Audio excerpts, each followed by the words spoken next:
तो 20वीं शताब्दी में हम लोग अब प्रवेश है। 20वीं शताब्दी में भारतीय राष्ट्रीय आंदोलन के 3 बड़ी बात होगी। क्योंकि हमने बार बार आपको कहा है कि किसी चीज़ को समझने का प्रयास कीजिए और समझकर उसमें जो मेन फैक्ट है उसको याद कर लीजिए ताकि परीक्षा आ जाए। बस 2 चीज़ आपको जानना है और मेरा ये उद्देश्य होता है। तो अब हम लोग देखें कि 20वीं शताब्दी में यानी 1900 के बाद भारत की क्या स्थिति है।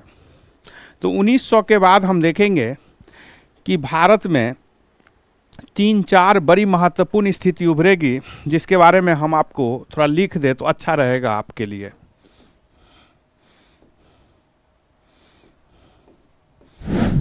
बीसवीं शताब्दी के प्रारंभिक दशक भारत। तो प्रारंभिक दशक में भारत का क्या स्थिति है देखिए। पहला, गरम दल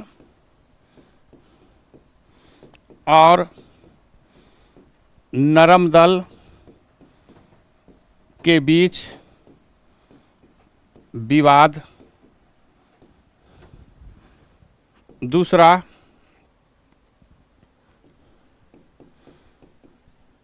क्रांतिकारी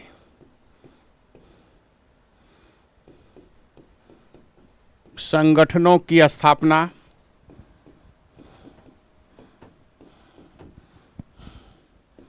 तीसरा,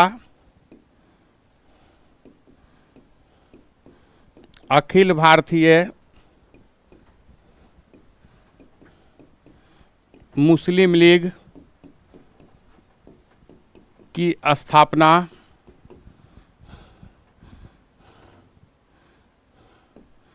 चौथा,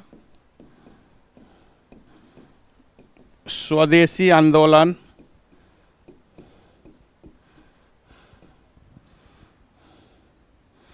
इस 4 चीज को थोड़ा आप गौर से देखिए कि 20वीं शताब्दी के प्रारंभिक दशक का अर्थ हुआ कि 1900 से 1910 के बीच। प्रथम शताब्दी का अर्थ हुआ पहली शताब्दी,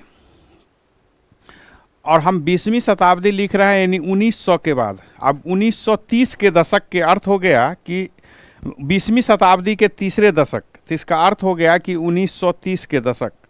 20वीं शताब्दी के पूर्वार्ध, तो इसका अर्थ हो गया कि 1925 से पहले। 20वीं शताब्दी के मध्य का अर्थ हो गया 1950। 20वीं शताब्दी के उत्तरार्ध यानी 1975, 80, 90 जो भी हो। इसमें आप देखिए गरम दल और नरम दल के बीच विवाद है। उदारवादी पर जिस तरह हमने चर्चा किया था कि उदारवादी ने जो लाया उसके विरोध में गरम दल आ चुके हैं। लाल बाल पाल जैसे संगठन बन चुका है। क्योंकि उदारवादी की नीति का भारी विरोध हो रहा था, उनके नीति से कुछ लाभ नहीं हुआ, इसलिए गरम दल उग्र विचारधारा का काल प्रारंभ हुआ। क्रांतिकारी विचारधारा, जैसा कि हमने चर्चा हम लोग की पढ़ चुके हैं कि चापेकर बंधु द्वारा रैंड और उसके जो प्लेग कमिश्नर पुणे का था रैंड और उसके सहयोगी एमहर्स्ट के हत्या से भारत में शुरू हो जाती है क्रांतिकारी विचारधारा। तीसरा विचार है अखिल भारतीय मुस्लिम लीग की स्थापना। 1906 में हम देखेंगे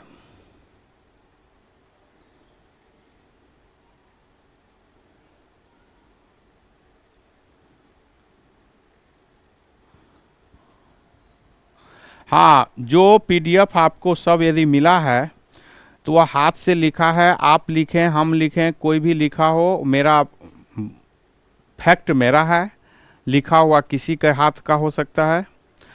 दूसरी शब्द में उसमें 2-4 जगह कहीं कहीं लिखने में स्लिप कर गया है।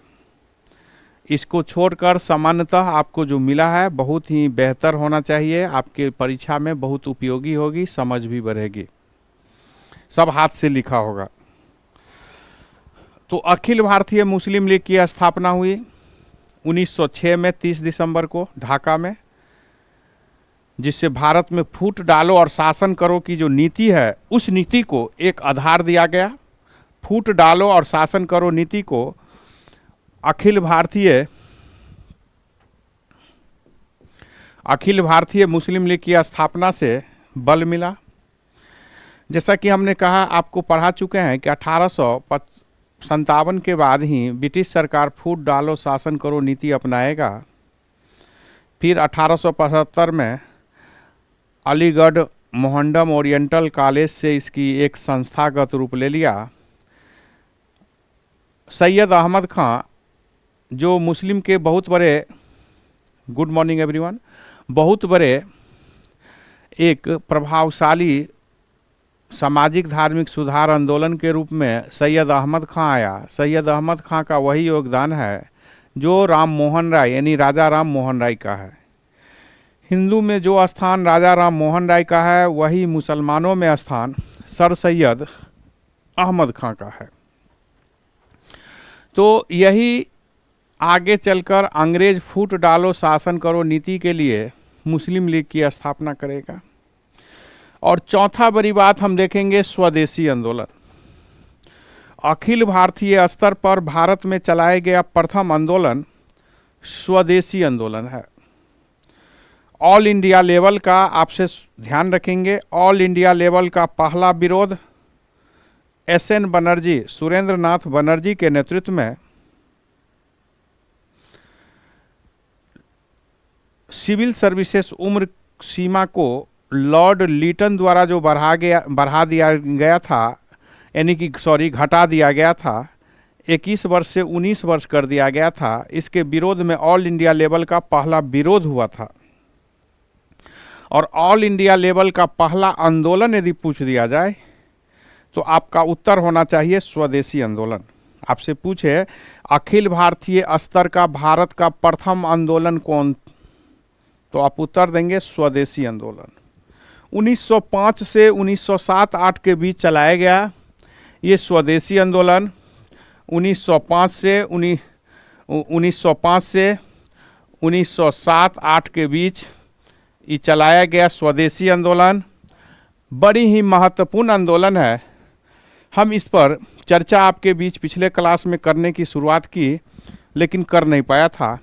स्वदेशी आंदोलन बंगाल विभाजन के विरोध में शुरू हुआ।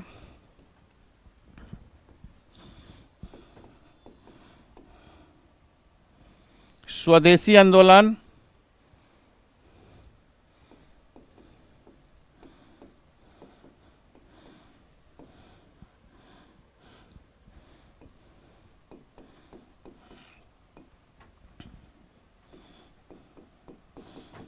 बंगाल विभाजन के विरोध में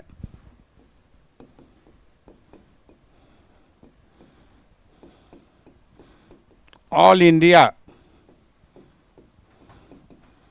स्तर के भारत में प्रथम आंदोलन है।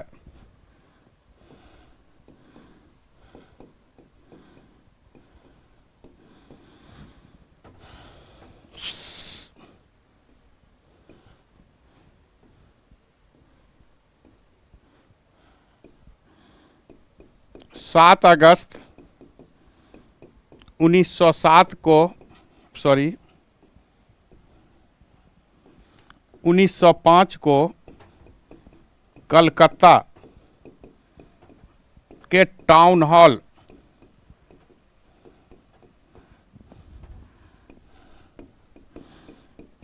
स्वदेशी और बहिष्कार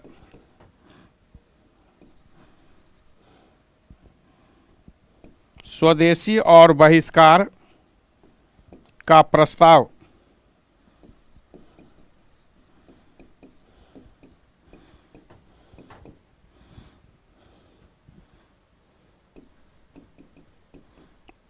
पारित हुआ।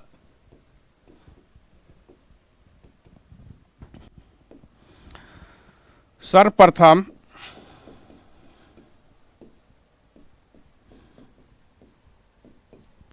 स्वदेशी और बहिष्कार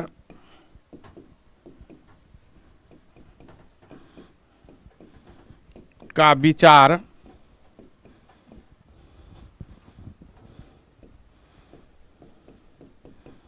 बंगाल विभाजन के विरोध में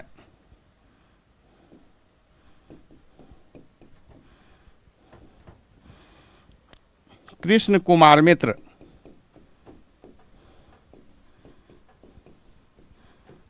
ने संजीवनी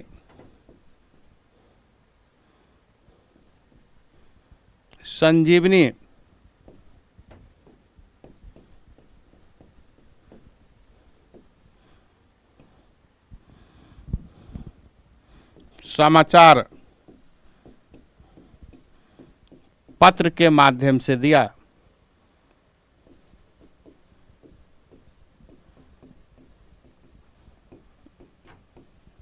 था।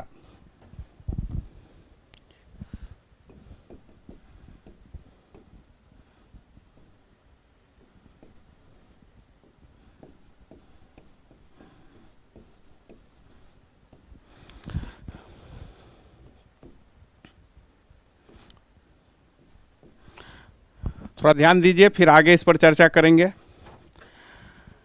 स्वदेशी आंदोलन ऑल इंडिया लेवल का पहला आंदोलन है। लॉर्ड कर्जन ने, जिस तरह हम पिछले क्लास में आपको चर्चा शुरू किए थे कि 19 जुलाई 1905 को कर्जन ने शिमला से घोषणा किया कि बंगाल को विभाजित कर दिया जाएगा और 16 अक्टूबर 1905 को इसे लागू कर दिया गया। आपसे जब पूछा जाए कि बंगाल विभाजन की घोषणा किसने किया, कब किया, कहाँ से किया, तो उत्तर होना चाहिए कर्जन ने किया, शिमला से किया, 19 जुलाई 1905 को किया। तो इसे लागू कब किया गया? बहुत जगह आपको 20 जुलाई भी मिलेगा, लेकिन ऑथेंटिक 19 जुलाई होगा। इतिहास है, बहुत डिबेट कहीं कहीं आएगी, लेकिन जो कुछ बताना चाहते हैं उसमें विश्वास यदि आप करेंगे तो आपको लाभ अधिक मिलेगा। 16 जुलाई 1900 बंगाल विभाजन लागू कब किया गया? तो 16 जुलाई 1905 को। बंगाल विभाजन के विरोध में कौन सा आंदोलन भारत में हुआ? तो स्वदेशी आंदोलन हुआ, जो ऑल इंडिया लेवल का पहला आंदोलन है। स्वदेशी का प्रस्ताव कहां पारित किया गया? तो 7 अगस्त 1905 को कलकत्ता के टाउन हॉल में एक विशाल सभा अश्विनी कुमार दत्त आदि के नेतृत्व में हुआ, जिसमें हजारों की संख्या में जनता ने भाग लिया और स्वदेशी और बहिष्कार का प्रस्ताव पारित हुआ। स्वदेशी और बहिष्कार का विचार किसने दिया सर्वप्रथम?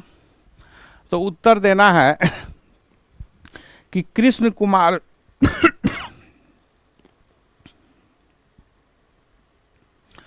उत्तर देना है कृष्ण कुमार मित्र ने संजीवनी समाचार पत्र के संपादक कौन है? कृष्ण कुमार मित्र। ये कृष्ण कुमार मित्र ने सर्वप्रथम अपने संजीवनी समाचार पत्र में लिखी कि हमें ब्रिटिश सरकार की जो नीति है, फूट डालो शासन करो को, हम लोग को जो बांटने का प्रयास हो रही है, इसका उत्तर सबसे बेहतर ढंग से दिया जा सकता है कि हम स्वदेशी और बहिष्कार का सामना लावें।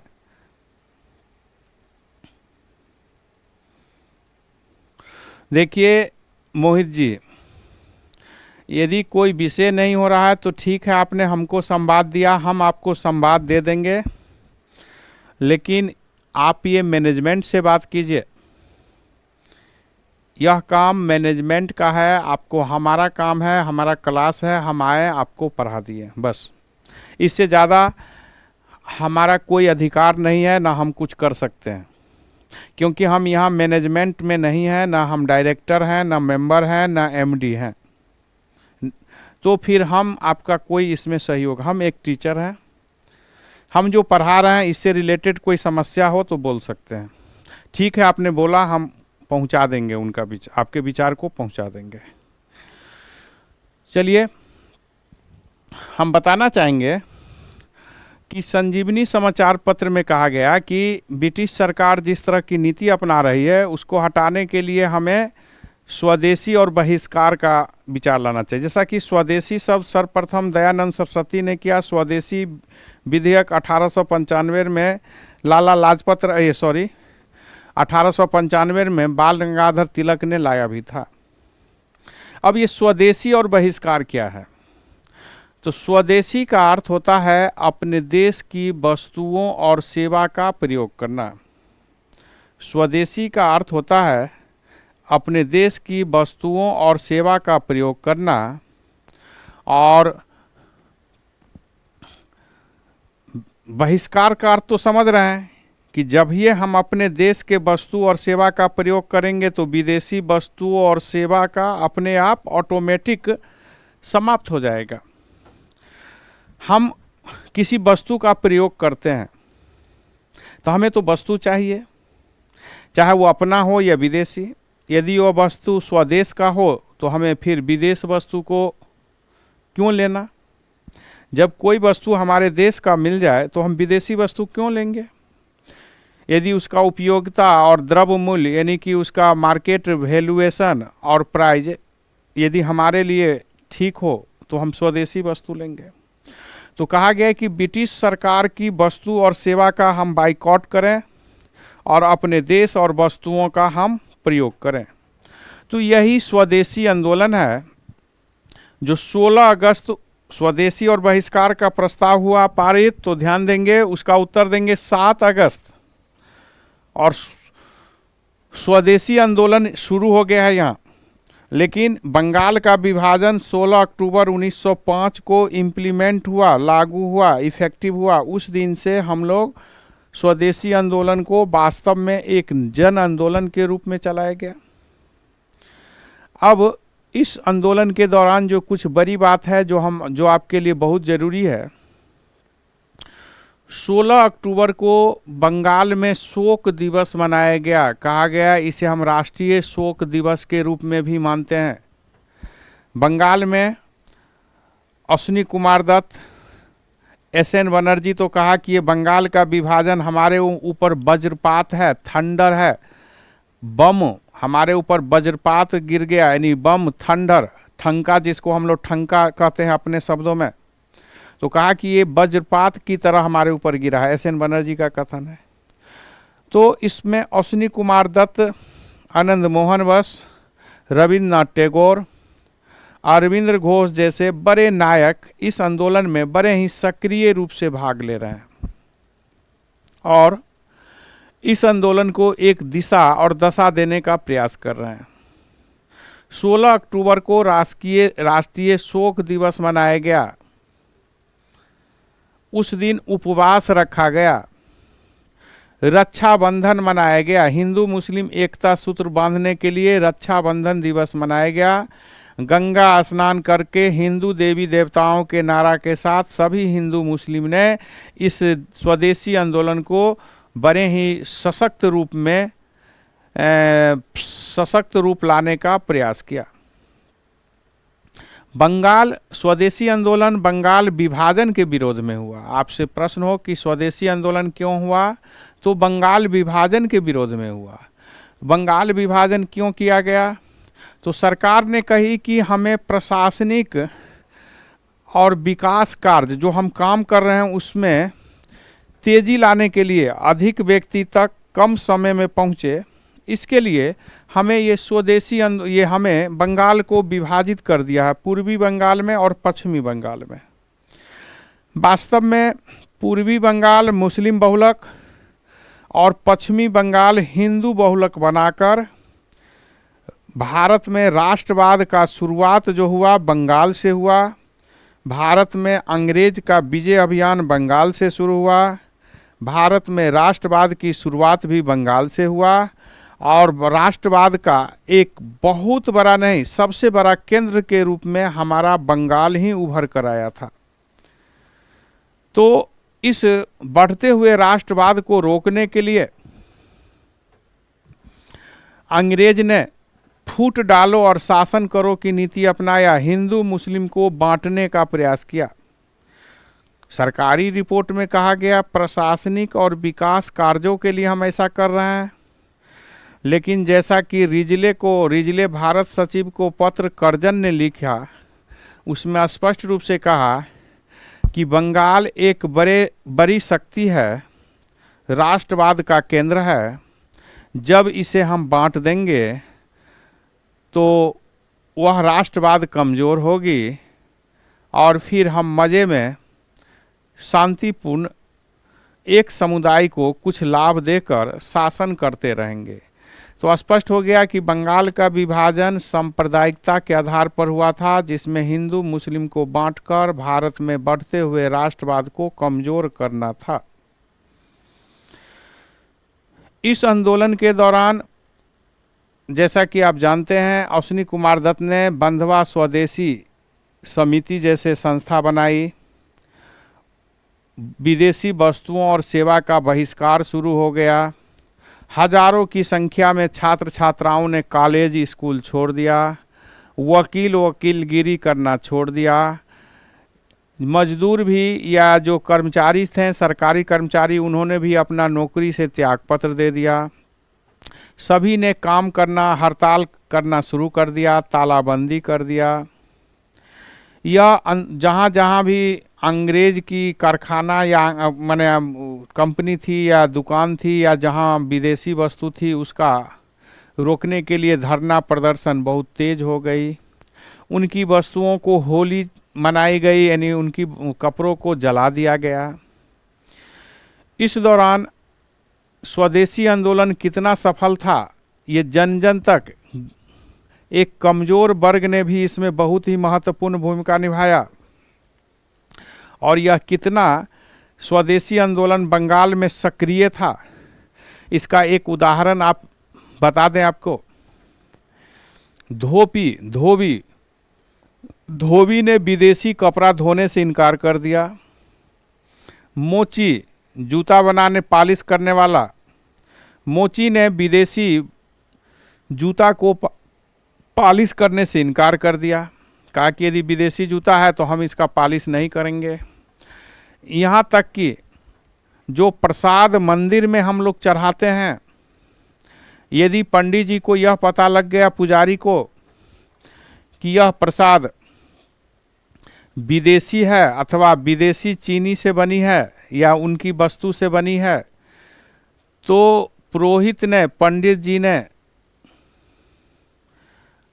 मंदिर में प्रसाद चढ़ाने से भी इनकार कर दिया। यानी विदेशी वस्तु को एक सशक्त विरोध के रूप में आप देख सकते हैं। हमने 3 बड़े महत्वपूर्ण समुदाय की चर्चा किया। मंदिर में भी प्रसाद चढ़ाने से विदेशी रोक दिया गया। मोची जैसे नीचे तबके के हमारे समाज के वर्ग ने भी विदेशी कहा कि जूता है तो हम पॉलिश नहीं करेंगे।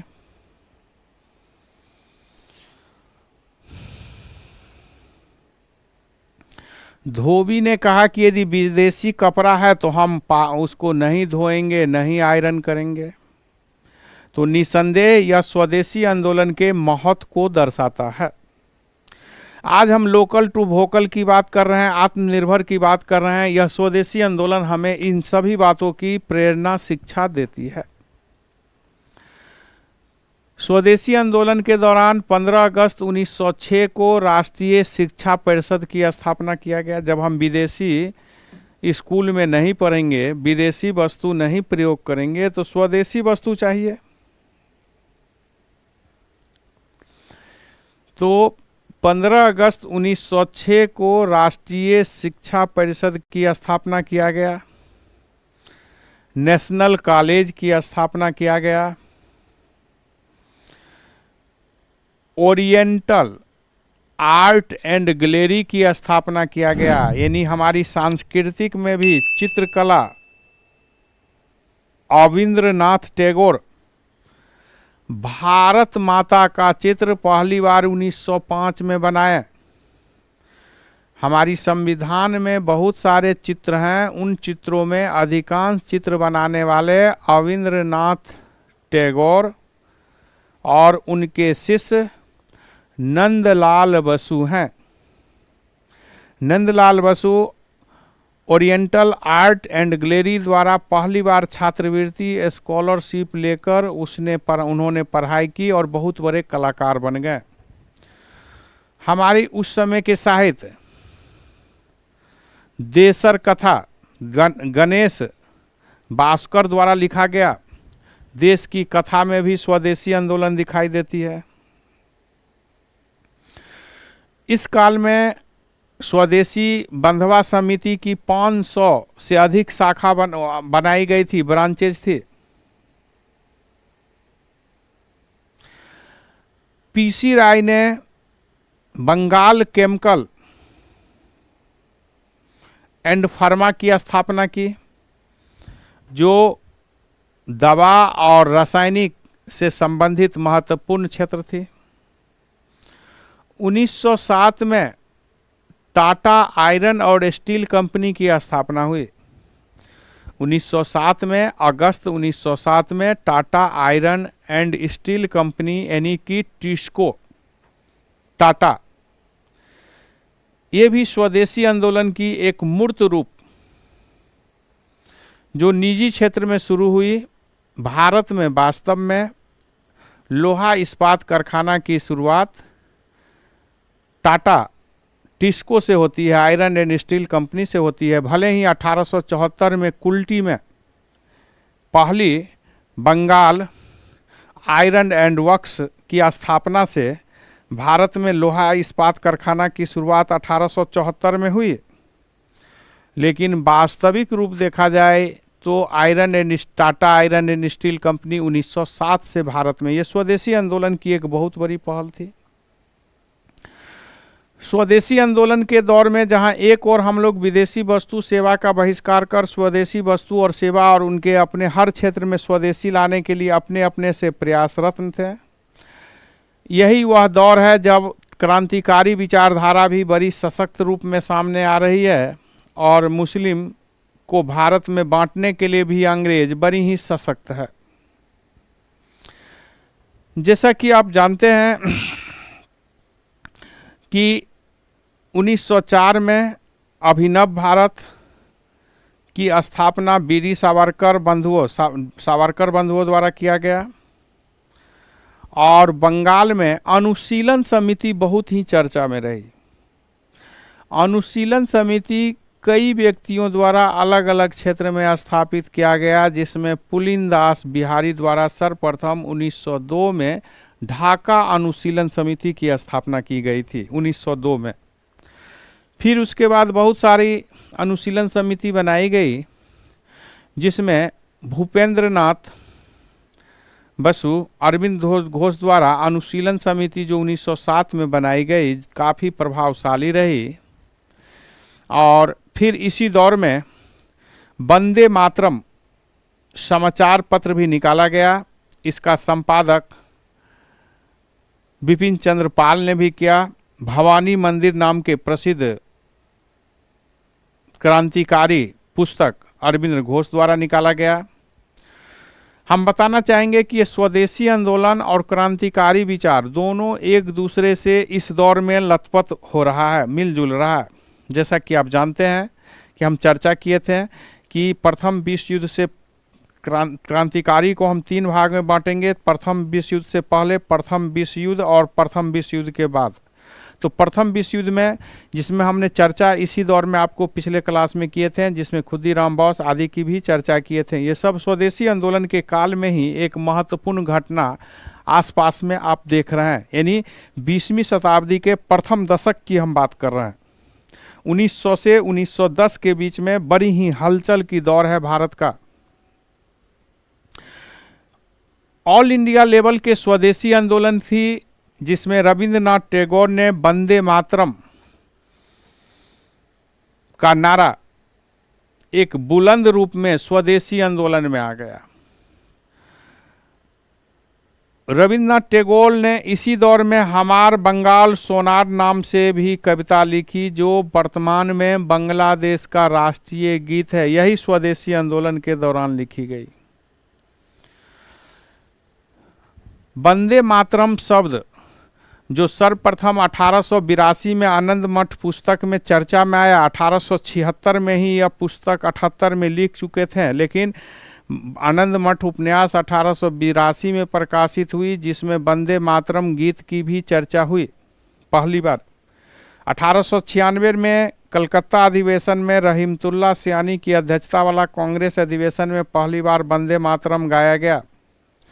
और स्वदेशी आंदोलन का जो है मूल मंत्र हो गया वंदे मातरम। स्वदेशी आंदोलन को आंध्र प्रदेश क्षेत्र में, स्वदेशी आंदोलन को आंध्र प्रदेश क्षेत्र में वंदे मातरम आंदोलन कहा गया। वंदे मातरम आंदोलन स्वदेशी आंदोलन को आंध्र प्रदेश क्षेत्र में कहा गया। स्वदेशी आंदोलन जो ब्रिन सिंगले द्वारा आंध्र प्रदेश में चलाया गया, फिर तमिलनाडु में चिदम्बरम पिल्ले द्वारा स्वदेशी आंदोलन चलाया गया। मद्रास क्षेत्र में चिदम्बरम पिल्ले ने स्वदेशी आंदोलन चलाया। महाराष्ट्र में बाल गंगाधर तिलक ने स्वदेशी आंदोलन को नया रूप दिया। पंजाब में और पश्चिम उत्तर प्रदेश में लाला लाजपत राय ने स्वदेशी आंदोलन को नया रूप दिया।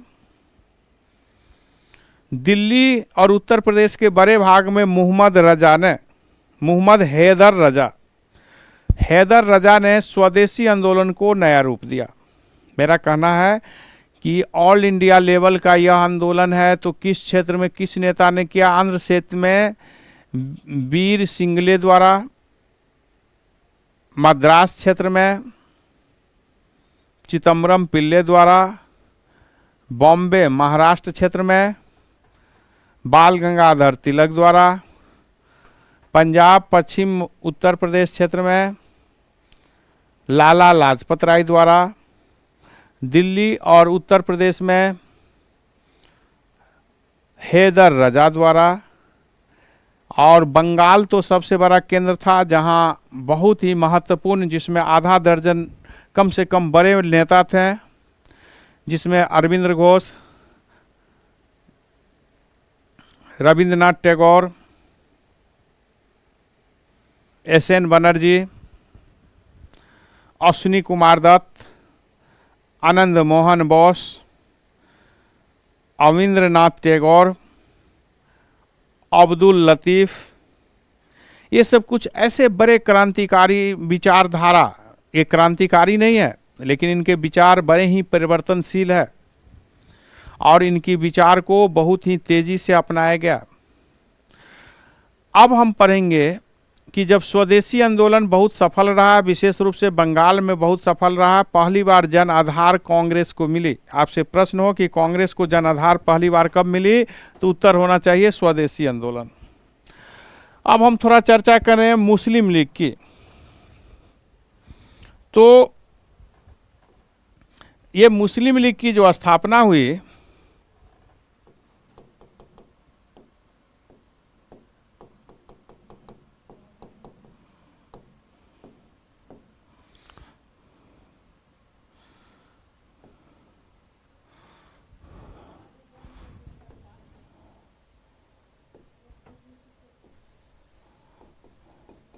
मुस्लिम लीग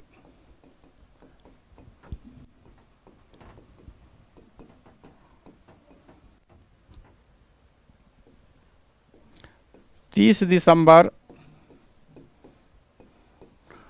1906 को, स्थान ढाका,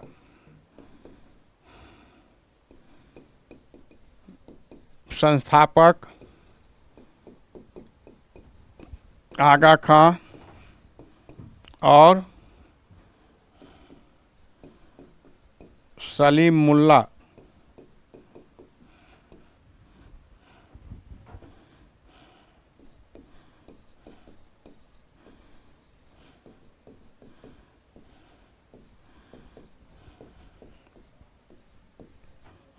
सलीम मुल्ला की अध्यक्षता में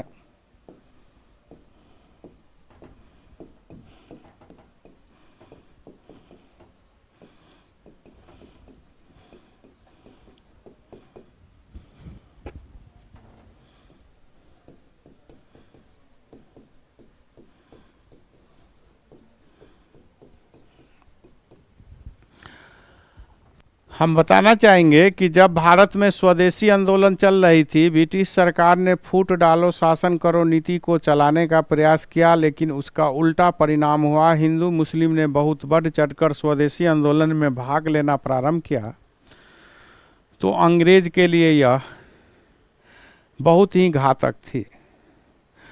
तो इस दौरान अंग्रेज ने भारत में मुसलमान के एक बड़े भाग के प्रति अधिक अपनापन दिखाया और उसके प्रति हमदर्दी दिखाया।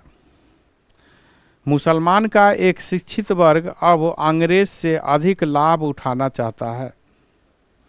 ऐसे ही वर्ग का नेतृत्व आगा खां कर रहा था। आगा खां के नेतृत्व में एक मुस्लिम शिष्टमंडल शिमला में लॉर्ड मिंटो द्वितीय, लॉर्ड मिंटो वाइसराय है भारत के, अब 1906 की बात कर रहे हैं हम। अक्टूबर 1906 में आगा खां के नेतृत्व में एक मुस्लिम शिष्टमंडल शिमला में मिंटो द्वितीय से मिलने जाता है। तो मिंटो द्वितीय का सचिव है जिसका नाम है गोल्ड स्मिथ। गोल्ड स्मिथ ने कहा कि आप एक संगठन बनाओ जो मुसलमान का प्रतिनिधि करे, और जब आप वह संगठन बना लोगे तो हम पूरे विश्वास आपको दिलाना चाहते हैं कि हिंदू से बहुत अधिक लाभ हम आपको देंगे, मुसलमान को हम अधिक लाभ देना चाहते हैं। यह ब्रिटिश सरकार की नीति है। इसी को ध्यान में रखकर 30 दिसंबर 1906 को ढाका में एक मुसलमानों की बैठक होती है। ढाका के नवाब सलीम मुल्ला, सलीम मुल्ला कौन है? तो ढाका के नवाब हैं। तो सलीम मुल्ला की अध्यक्षता में एक बैठक होती है और उसी बैठक में अखिल भारतीय मुस्लिम लीग की स्थापना होती है। यह बहुत ही महत्वपूर्ण बात है कि मुस्लिम लीग की स्थापना देश के विभाजन के लिए नहीं हुआ था। मुस्लिम लीग की स्थापना का उद्देश्य देश का विभाजन करना नहीं था। उसका उद्देश्य दो मात्र मुख्य थे कि मुसलमानों को अधिक से अधिक सरकार के नीति में लाभ मिले, यानी प्रतिनिधि अधिक मिले, नौकरी में अधिक सहभागी हो, अंग्रेज ऐसी नीति बनावे जिससे मुसलमान वर्ग को अधिक लाभ हो। मुस्लिम लीग की सोच थी कि मुसलमान की स्थिति बहुत ही दयनीय है, खराब है, तो उनकी दयनीय स्थिति को सुधारने के लिए ज़रूरी है कि हम उन्हें हर स्तर पर सहयोग दें, उनकी विकास के लिए काम करें। तो मुस्लिम के हितों के लिए, मुस्लिम को लाभ पहुंचाने के लिए मुस्लिम लीग की स्थापना की गई थी, ना कि देश के विभाजन के लिए। मुस्लिम लीग के नेतृत्व में ही जिन्ना ने देश को विभाजित करने में मुख्य भूमिका निभाया। लेकिन मुस्लिम लीग की प्रारंभिक मांग सिर्फ मुसलमानों के हित से संबंधित था। देश के हर क्षेत्र में हर बड़े पद पर मुसलमान अधिक पहुँचे, इनकी सोच थी और इसी आधार पर ये आगे बढ़ भी रहे थे। 1908 में अमीर अली के द्वारा लंदन में मुस्लिम लीग की एक ब्रांच वहाँ भी स्थापित कर दिया गया। ये मुस्लिम लीग बहुत ही प्रभावशाली रूप में अपना काम करने लगा और इसका एक बहुत बड़ा लाभ देख सकते हैं मुसलमानों के लिए। 1909 में भारतीय परिषद एक्ट, भारत में 1861 में, 1892 में और 1909 में परिषद एक्ट आई। 1909 के परिषद एक्ट में पहली बार वाइसराय के कार्यकारिणी परिषद में एक भारतीयों को शामिल किया गया और वह भारतीय को लॉ मिनिस्टर बनाया गया, विधि सदस्य बनाया गया और वह सदस्य थे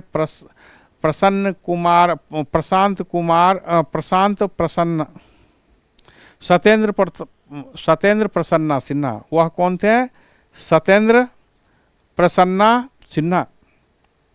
तो ये सत्येंद्र प्रसन्ना सिन्हा, जिसको हम लोग एसपी सिन्हा कहते हैं, कहीं कहीं आपको सत्येंद्र प्रसाद भी मिलता है, लेकिन सत्येंद्र प्रसाद और सत्येंद्र प्रसाद सिन्हा और ये दोनों एक ही है, क्योंकि एसपी सिन्हा ने कहीं सत्येंद्र प्रसन्ना सिन्हा करके हस्ताक्षर कर दिया है और कहीं सत्येंद्र प्रसाद सिन्हा, लेकिन वास्तव में सत्येंद्र प्रसन्ना सिन्हा, एसपी सिन्हा, ये प्रथम व्यक्ति हैं कि वाइसराय के कार्यकारिणी परिषद में, यानी वाइसराय इन काउंसिल में पहला सदस्य भारतीय बनने वाला एसपी सिन्हा है। इन्हें विधि सदस्य बनाया गया 1909 के एक्ट के द्वारा।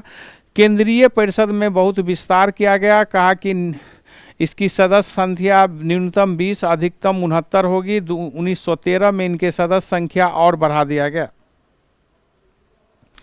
तो केंद्रीय विधायिका परिषद में विस्तार किया गया। पहली बार कहा गया कि बजट पर अब प्रश्न पूछने का अधिकार भी होगा, यानी बजट पर फुल्ली बजट, यानी बजट पर, यानी वित्त मामला में प्रश्न पूछने का अधिकार कब दिया गया या वाद विवाद का अधिकार कब दिया गया? तो उत्तर होना चाहिए 1909 के भारतीय परिषद एक्ट।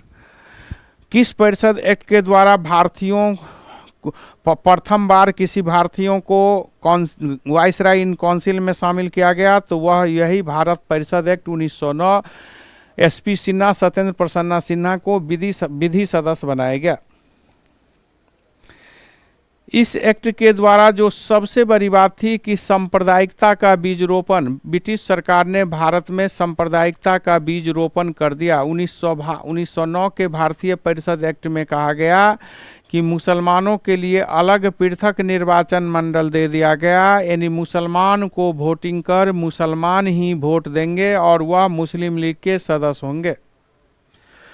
तो मुसलमानों के लिए अलग निर्वाचन देकर भारत में मुसलमानों को एक अलग हित बताकर, उनको हिंदू के हित से अलग बताकर, दोनों समुदाय की हित अलग अलग बताकर ब्रिटिश सरकार ने भारत में सांप्रदायिकता का औपचारिक रूप से, ऑफिशियल रूप से बीज रोपण कर दिया। भारत में, जैसा कि डॉक्टर राजेंद्र प्रसाद का कहना है कि पाकिस्तान के जन्मदाता जो है लॉर्ड मिंटो है, उस समय मिंटो भारत सचिव है।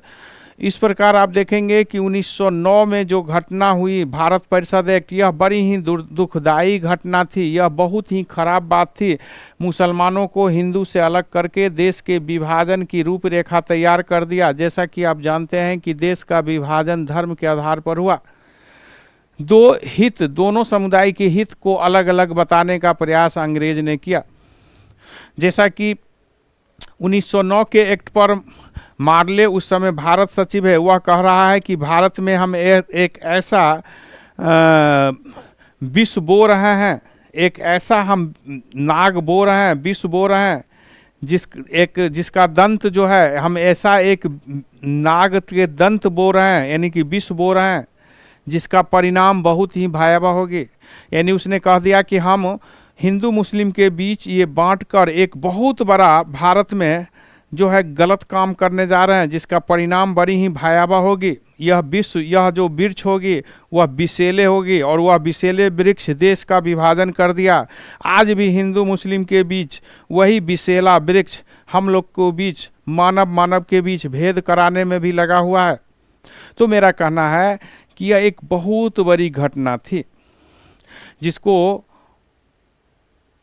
बारे में गांधी जी ने कह दिया कि मार्लो मिंटो सुधार, जिसे हम 1909 के भारतीय परिषद एक्ट कहते हैं, कहा कि भारत का सर्वनाश कर दिया, सब कुछ डुबा दिया। ठीक है, तो एक बहुत बड़ी घटना थी। एक और बहुत बड़ी दुखदायी घटना हो गया, और वह थी कि सूरत में 1907 में कांग्रेस का विभाजन, और उससे पहले हम बताना चाहेंगे कि 1906 में स्वदेशी पर कलकत्ता अधिवेशन में जो घटना हुई। 1905 में स्वदेशी का प्रस्ताव बनारस कांग्रेस अधिवेशन में लाया गया, जिसकी अध्यक्षता गोपाल कृष्ण गोखले ने किया, लेकिन इसमें स्वदेशी का प्रस्ताव पारित नहीं हुआ। प्रस्ताव लाया गया, पारित नहीं हुआ। 1906 में कलकत्ता में कांग्रेस की अधिवेशन हुई, जिसकी अध्यक्षता दादा भाई नौरोजी ने किया, और इस अधिवेशन में स्वदेशी के प्रस्ताव को पारित कर दिया गया, लेकिन यह स्वदेशी के प्रस्ताव को बंगाल तक सीमित रखना चाहते थे। इसी में 1906 में पहली बार स्वदेशी का प्रस्ताव पारित किया गया और स्पष्ट रूप से हमारा झंडा, देश की तिरंगा झंडा भी फहराई गई। औपचारिक रूप से 1906 के कांग्रेस अधिवेशन में पहली बार कांग्रेस ने झंडा कब फहराई, तो कांग्रेस ने पहली बार झंडा 1906 में फहराई और स्वराज का झंडा फहराया, और वह झंडा दादा भाई नौरोजी ने फहराया। जैसा कि जानते हैं, स्वदेशी आंदोलन 1906 की अध्यक्षता दादा भाई नौरोजी ने किए, जो 1886, 1893 और 1906 तीन कांग्रेस अधिवेशन की अध्यक्षता किए। उन्हें वयोवृद्ध व्यक्ति भारत का कहा गया। 1892 में फिन्सबरी से लिबरल पार्टी के टिकट पर हाउस ऑफ कॉमन्स में सदस्य बनने वाले भी पहले व्यक्ति दादा भाई नौरोजी थे। दादा भाई जी नौरोजी के अस्वस्थ रहने के कारण जो है, फिरोज मेहता ने 1906 के कांग्रेस अधिवेशन में दादा भाई नौरोजी के अध्यक्षीय भाषण को पढ़ा था। इस आंदोलन में एक बड़ी प्रश्न उठा कि यह स्वदेशी आंदोलन कहाँ चलाया जाए। तो उदारवादी का कहना था कि यह आंदोलन बंगाल में चलाया जाए, लेकिन गरम दल यानी कि उग्र विचारधारा का कहना था कि यह कार्य अंग्रेज का प्रभाव सिर्फ बिहार में, बंगाल में नहीं है, बल्कि भारत में है, इसलिए स्वदेशी का प्रस्ताव और ये बहिष्कार का प्रस्ताव पूरे देश में चलाया जाए। इन दोनों के बीच विवाद चल ही रही थी। 1907 में कांग्रेस अधिवेशन पुणे में होना था। जैसा कि आप जानते हैं कि कांग्रेस की स्थापना 1885 में बॉम्बे में जो हुआ, वह भी अधिवेशन उसकी पुणे में होना था, लेकिन पुणे में प्लेग के कारण पुणे में नहीं होकर 1885 में बॉम्बे में कांग्रेस की बैठक हुई। 1907 में भी कांग्रेस की स्थापना और कांग्रेस की अधिवेशन पुणे में होना था, लेकिन प्लेग आने के कारण यह अधिवेशन सूरत में हुआ। दूसरा, पुणे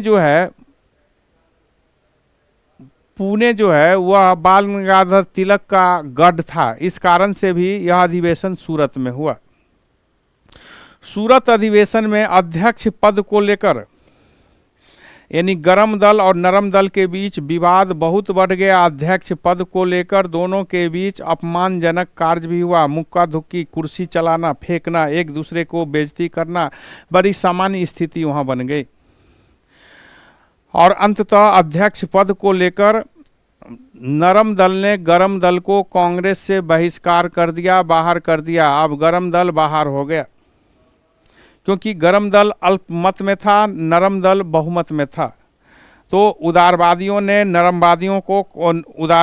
ने गरम दल को कांग्रेस से बाहर कर दिया।